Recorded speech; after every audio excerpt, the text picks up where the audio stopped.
Hello everyone, মানুষ মাত্রই কিন্তু ভুল। আমাদের প্রত্যেকেরই কিছু না কিছু ভুল হয়। যদি আপনার একটা ইম্পর্টেন্ট ডকুমেন্ট অথবা একটা জরুরি কাগজে একটা ছোট্ট ভুল, একটা নামের বানানে ভুল অথবা একটা সংখ্যা ভুল হয়, তাহলে আপনি কি করবেন? যদি আপনার ইমার্জেন্সি প্রয়োজন হয় তাহলে আপনি এই ট্রিক্সটি অবলম্বন করতে পারেন। আপনি প্রথমে আপনার ফোন থেকে গুগল ক্রোম ওপেন করবেন। তারপর এখানে সার্চ করবেন fotex.com লিখে।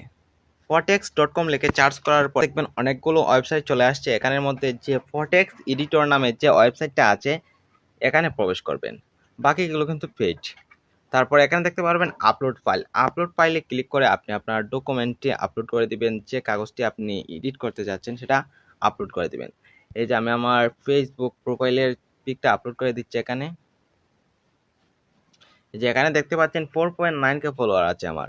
আমি যদি এখানে 10K ফলোয়ার বানাতে চাই তাহলে আমি জাস্ট 4.9K এর উপর একটা ক্লিক করব। 4.9K এর উপর ক্লিক করার পর জাস্ট আমি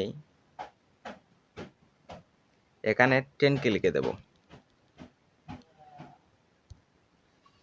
10K লিখে আমি ওকেতে ক্লিক করব।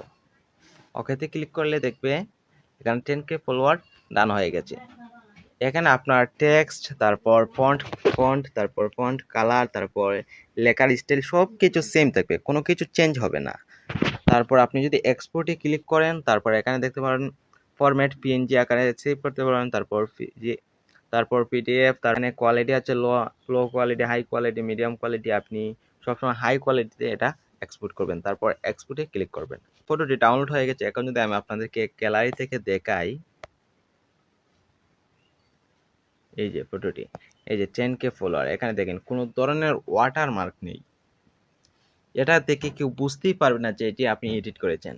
আপনাদের প্রত্যেকের কাছে আমার অনুরোধ, এটা কেউ খারাপ কাজে ব্যবহার করবেন না। আপনাদের প্রত্যেকের কাছে হাত জোড় করে বলছি, এটার কেউ মিস ইউজ করবেন না। ধন্যবাদ সবাইকে এতক্ষণ সাথে থাকার জন্য।